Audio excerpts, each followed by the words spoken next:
Control your mouth, mood, money and mind. The man who cannot control his mouth will always speak weakness into existence. The one who cannot control his mood will destroy peace in moments of anger. Without control over your money, you'll always be a slave to circumstance. And without control of your mind, you'll be ruled by everything around you. Discipline is not about punishment, it's about power. Control these four: your words, your emotions, your money, your mind, and life will no longer pull you in every direction. Stay until the end, because the final piece is the one most men ignore, and that's why they never rise. Your mouth can build or break everything. Your future, your relationships, your reputation. All of it can rise or fall with a single sentence. One careless phrase, one emotional reaction, one ego-driven outburst, and the trust you've been building for years can vanish in a moment. This is what most people don't understand. Your voice is not just a communication tool. It's a weapon. It's a mirror. It's a currency. Every time you speak, you either invest in your direction or you dilute it. You either add to your authority or subtract from it. That's why the first real discipline in becoming powerful, truly powerful, isn't physical. It's verbal. It's the ability to stay quiet when most people would panic to fill space. Real discipline begins with silence. Not silence as suppression. Not silence as fear. Silence as control. Silence as restraint. Silence as presence. The man who speaks less doesn't lack intelligence, he's refining it. Because when you don't speak by default, you begin to see what others miss. You start to observe the energy behind the words people say. You notice how often people speak out of insecurity, out of nervousness, out of the desire to be liked or approved. You see how much of what's being said is reactive, not intentional. And more importantly, you start to catch your own impulses. Your own urges to interrupt, to defend yourself, to justify your decisions, to appear clever or strong or wise. And once you become aware of those impulses, you can begin to rise above them. The untrained man speaks to prove. He spills his thoughts in every conversation. He argues every challenge. He explains his every move. Not because he's powerful, but because he's insecure. And insecurity always talks too much. It needs to be heard. It needs to be validated. But the trained man, the man who has faced himself, who has sat with his need to be right, his urge to be seen, his temptation to dominate, he chooses when to speak. He doesn't react to everything. He doesn't chase understanding. He doesn't fight for space. Because his power is internal. His words are chosen, measured, aligned. And because of that, they land heavier. People feel them. Because they come from a calm mind. And calm minds are rare. But a calm mind cannot exist in someone who always needs to be heard. The man who never stops talking never hears himself. He doesn't hear his thoughts. He doesn't feel his own nervous system. He doesn't realize when he's leaking energy, because he's too busy pushing outward to notice what's happening inside. And eventually that cost catches up. People start tuning out. Respect fades. Influence thins. He talks so much that his words lose weight, and when he finally does have something to say, no one listens. Because power is never found in volume. It's found in precision. So here's the rule. Every time you speak, ask yourself, does this build something? Am I building trust, building direction, building a standard, building clarity? Or am I just reacting? Am I defending my ego? Am I trying to get approval? Am I wasting words on people who don't value them? Next question, does this protect my energy? Is what I'm about to say going to pull me out of center? Is it going to create unnecessary drama, tension, or distraction? Or will it move the conversation, the moment, the mission forward? If the answer to either question is no, don't say it. This is not about becoming silent forever. It's about becoming surgical. Powerful men don't need to talk much.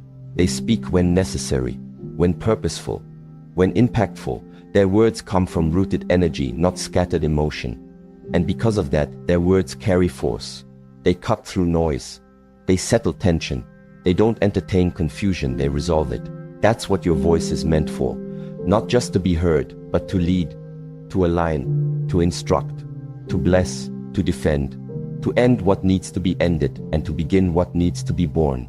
But it all starts with discipline. And verbal discipline is the highest, most underrated form of strength. Most people can't hold it. They panic in silence. They feel invisible if they're not speaking. But when you master your mouth, you master your future.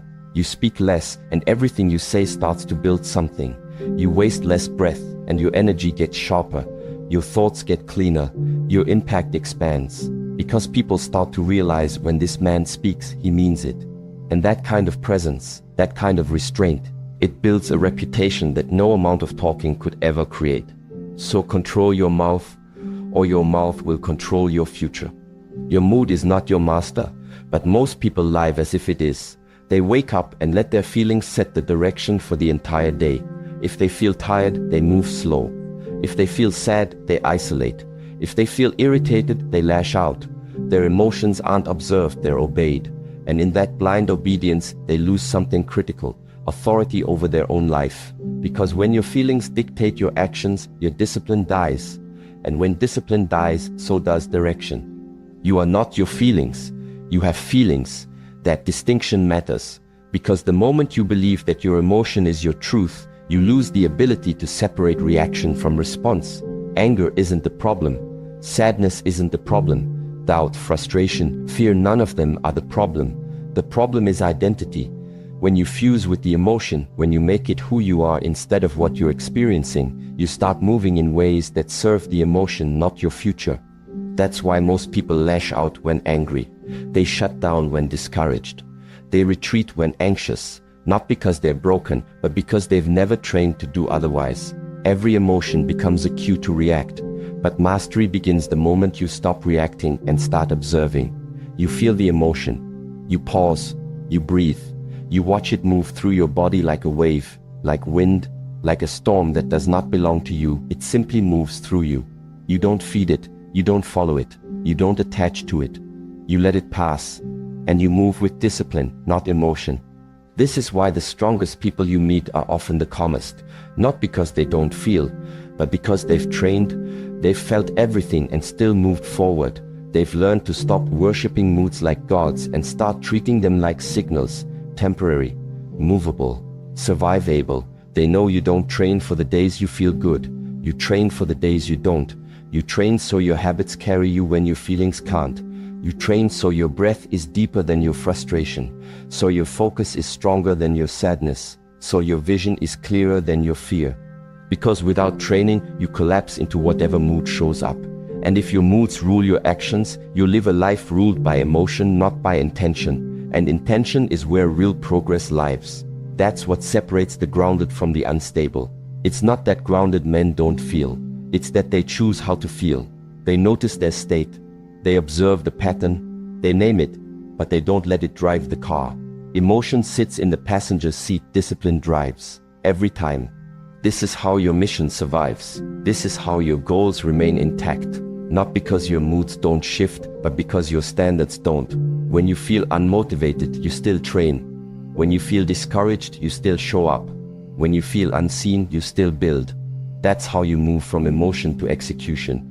That's how you turn pain into power, not by denying what you feel, but by refusing to be owned by it. Control your mood, or your mood will control your mission. It will convince you to stop when you need to continue. It will whisper limitations into your mind and disguise them as truth. And unless you've trained, you'll believe them. You'll accept the story your emotion offers and trade your progress for comfort. So feel the wave, but don't ride it blindly. Let it move, but don't let it move you off course. You are not the storm. You are the sky it passes through. Still, wide, unmoved. Control your money, or it will own your life. This isn't just about wealth. It's about direction. It's about power, because money, whether you like it or not, is tied to your decisions, your emotions, your time, and your future. And most people are not broke because they don't earn enough. They're broke because they lack structure. They lack clarity. They lack the awareness to connect their habits to their consequences. So they live in a loop, working hard just to keep up with the damage they keep doing to themselves. They think more income will solve everything. But income without discipline is just fuel for a faster crash. They spend to feel better. They spend to numb stress, anxiety, boredom. A dopamine hit here, a new gadget there. A swipe, a tap, a package at the door, and the illusion of progress. But it's not progress, it's avoidance. They spend to escape their reality, not to invest in a better one. And worse, they spend without knowing why. They don't track, they don't pause, they don't ask, does this align with the life I say I want? and so their days are filled with short bursts of pleasure that cost them years of freedom.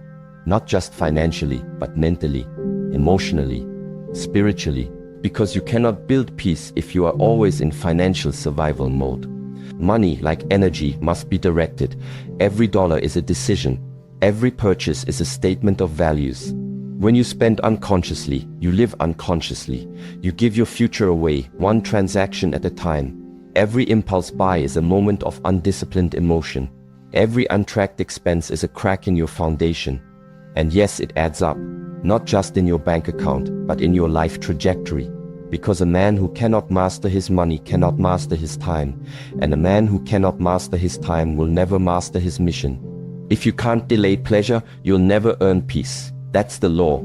Peace doesn't come from comfort. It comes from control. Control over your habits, control over your emotions, control over your priorities. If you can't resist what feels good now, you will always sacrifice what matters most later. That's why the discipline to say no to something small now is not loss, it's leadership. Leadership over your future. Leadership over your path. Leadership over your freedom.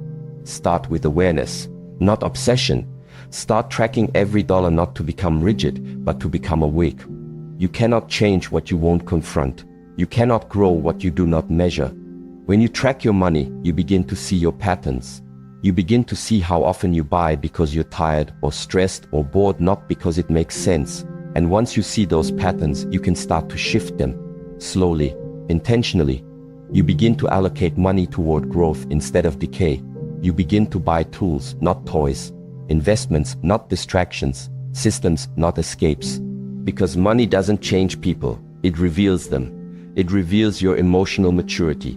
It reveals your values. It reveals whether you're building or reacting, whether you're leading or coping, whether you're living with intention or waiting for a bailout. The man who controls his finances doesn't just accumulate wealth. He builds freedom. He buys his time back. He moves through the world with less anxiety, less dependence, less desperation. And because he doesn't need money from everyone, he doesn't need validation from everyone either. He becomes harder to manipulate, harder to distract, harder to knock off course. Because his decisions aren't made from lack, they're made from clarity. And clarity is the beginning of power. So track your money, master your budget, audit your spending. Not because you're greedy, but because you're done being owned. You want freedom, earn it. By controlling the very thing the world uses to control you. Control your mind or be a slave forever. That's not poetic. That's not abstract. That's reality. This is the final truth, the deepest layer of personal transformation. You can't control your mouth, your emotions, your reactions, your money, your direction if your mind is chaotic. And right now, most people's minds are. They don't govern their thoughts, they get dragged by them.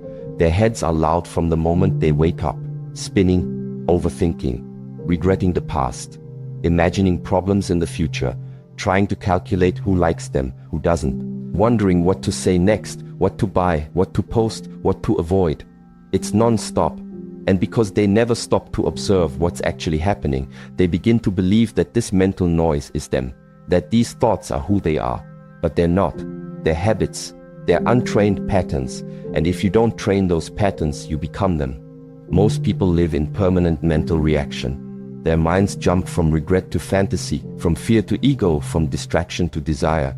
One scroll, one text, one headline, and they're emotionally hijacked. This weakens their attention. This drains their focus. And without focus, no meaningful work gets done. Without clarity, no decisions are made cleanly. And when your thoughts are untamed, your direction becomes unanchored. That's why most people aren't lazy, they're mentally scattered. They're stuck in mental loops, convincing themselves they're stuck in life. But they're not stuck in life. They're stuck in thought. And until that loop is broken, no amount of external change will fix anything. The untrained mind is dangerous. It ruins relationships because it projects insecurities, assumes the worst, and overthinks every interaction. It sabotages discipline because it looks for escape, for comfort, for anything but the hard thing. It destroys peace because it never sits still. It drags you through imaginary conversations, exaggerated fears, old wounds, and false narratives. And if you never interrupt that, it becomes your identity. It becomes your behavior. It becomes your entire life. So how do you control the mind? You sit with it, not once, not when it's convenient, but every single day. You carve out time, not for entertainment, not for stimulation, but for stillness. You sit, you breathe, you observe. You stop running from your own thoughts and start looking at them, not judging them, not reacting to them, just seeing them as patterns, as tendencies, as echoes of past experience. And in that seeing, you begin the shift. You begin to create space between who you are and what you think. That space is your freedom. That's the moment your thoughts lose control over you, because now you can see them for what they are: temporary, movable, shapeable. You begin to give your mind structure. You feed it with focus, with repetition, with clarity. You stop giving it garbage, the useless drama, the cheap dopamine, the constant opinions. You remove the junk food of thought and replace it with practice. That's what this is: not a motivational idea, but a training system. Every single time you choose silence over noise, attention over reaction, intention over impulse, you are training your mind. And over time, what used to control you becomes quiet, not numb but precise, focused, clean. And once you control your mind, you control everything else. You speak with intention. You respond instead of react. You move with clarity. Your finances improve, not because you earned more, but because you made smarter choices. Your relationships improve, not because you found the perfect person, but because you're no longer projecting your chaos onto them. You stop chasing peace because you've become it. Everything in your external world begins to shift, not because the world changed, but because your filter changed. Your decisions changed. Your energy changed. Control your mind, or it will control you. It will own your time, your attention, your reactions, your relationships, and your entire path. But when you take that power back, when you sit down and meet yourself every day with full awareness and discipline, that's when the real transformation begins. And from there, you become unstoppable. Control your words, control your emotions, control your money, and above all, control your mind. This is the real foundation of freedom, not external success, not temporary motivation, not attention or approval. Structure, internal structure, the kind that no one sees but everyone feels when you walk into a room, the kind that governs your decisions when no one's watching, the kind that makes you reliable not just to others, but to yourself. If you build that structure brick by brick, hour by hour, day by day, you'll feel something most men never taste: peace without weakness, power without chaos, stillness without detachment. But if you ignore it, if you keep avoiding that work, life will feel random, heavy, confusing, unfair. You'll keep wondering why you're stuck, why your progress disappears, why your mind always feels like a battlefield. But it's not life that's against you, it's the lack of structure within you. You can't hold a strong outer life with a weak inner frame.